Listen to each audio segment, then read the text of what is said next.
keep an eye on Paulo Dybala because he had the release clause. Hey guys, welcome back to the channel. Fabrizio Romano here as always to keep you posted on the transfer market. Today guys, we have to mention the situation of Raheem Sterling, the rumors on Federico Chiesa, but also stuff on Scott Mctominay, Manchester United ongoings, what's going on with Victor Osimhen, Paulo Dybala. Let's jump into it together.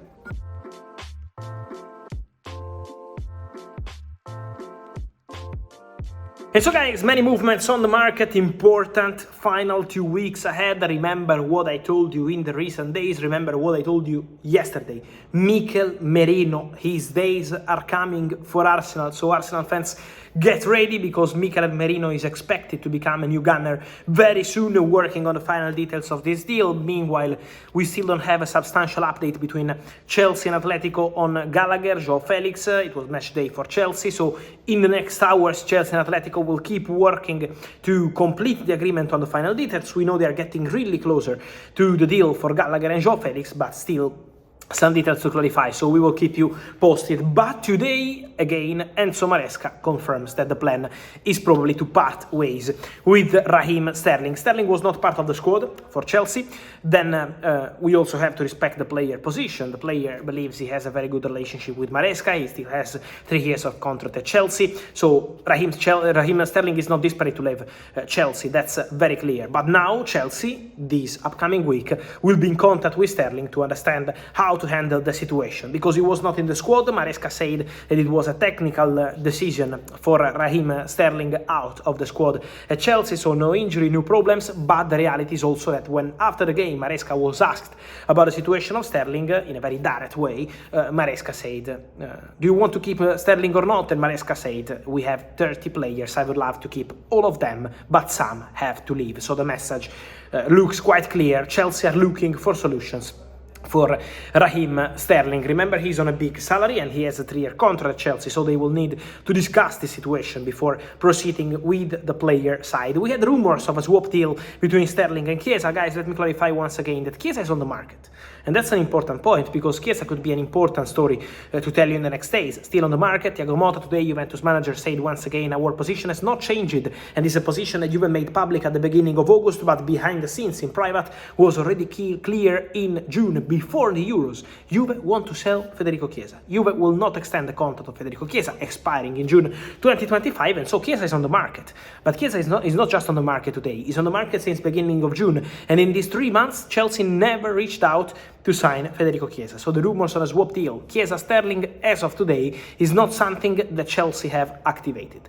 Chelsea know that Juventus are looking for wingers, and this is why there are so many rumors on Sterling. Juve look for wingers, Juve looking for opportunities because they will not spend crazy money on a winger, and so Sterling could be one of the names to watch in the final weeks. But as of tonight, Juventus have not made contact with the agents of Sterling, and Juventus have not started a proper negotiation. This is the reality. So let's see what happens with Sterling, but at the moment, Chelsea focuses on João Felix, is not on Federico Chiesa, despite knowing that there is this opportunity since the beginning of June. And let's see what happens with Chiesa, who would be one of the surprising names for the final days of the summer transfer window. In terms of names in Italy, keep an eye also on Paulo Dybala, not a starter for Roma on their opening game against Cagliari in Serie A. Why? Because Paulo Dybala is in negotiations with Saudi side Al Qataria. To explain to you, is the same team where Nacho from Real Madrid, Piero Aubameyang are playing. They also signed another Argentinian, Eki Fernandez from Boca Juniors, so they want to build an important squad, and they made an important proposal to Paulo Dybala. It's a 3-year contract. So this is the proposal made to Paulo Dybala for a very big salary.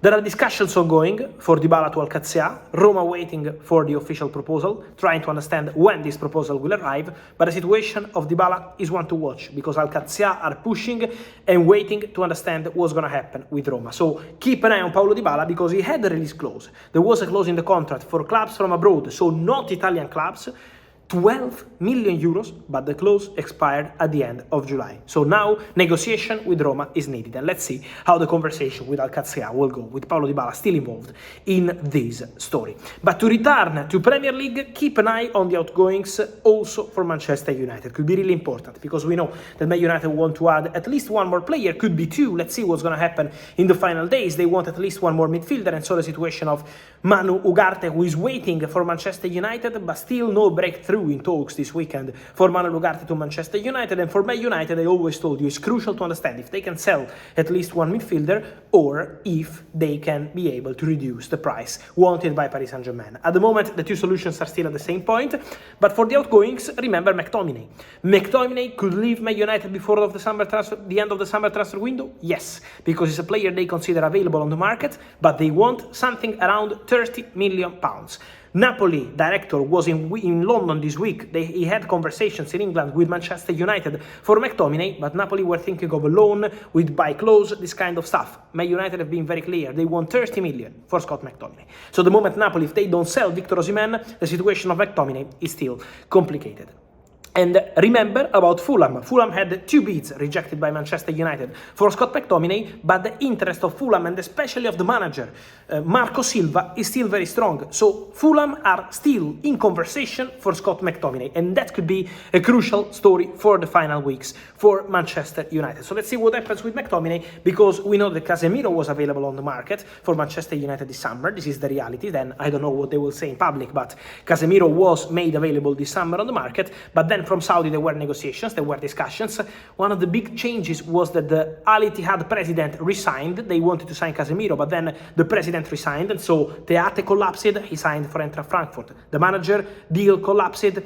Stefano Pioli no longer the manager, and they go for Laurent Blanc. So everything changed, and they didn't go for Casemiro. So now Casemiro seems like he's staying, and McTominay remains one to watch on the market. But Man United are not accepting a loan move, loan with buy option or this kind of things. This is not something that Man United will accept, because it makes no sense for them. Then outgoings for Man United, also Pellistri. Facu Pellistri is leaving Manchester United, permanent transfer to Panathinaikos. The agreement is at the final stages. There is still something to clarify, but the manager of Panathinaikos, Alonso, is pushing a lot to have Facundo Pellistri. It's an important factor, and so talks ongoing for a Facu Pellistri to leave Manchester United, permanent transfer, and go, in this case, to Panathinaikos. And so outgoings are really, really important for United. And then, guys, director of Napoli, today, before the terrible game they had against Verona, said once again that they are looking for a solution for Victor Osimhen. So Napoli are working on a solution for this deal. Conversations are ongoing with the agent of the player. I can guarantee that as of tonight, as I told you several times, the situation of Osimhen is not being clarified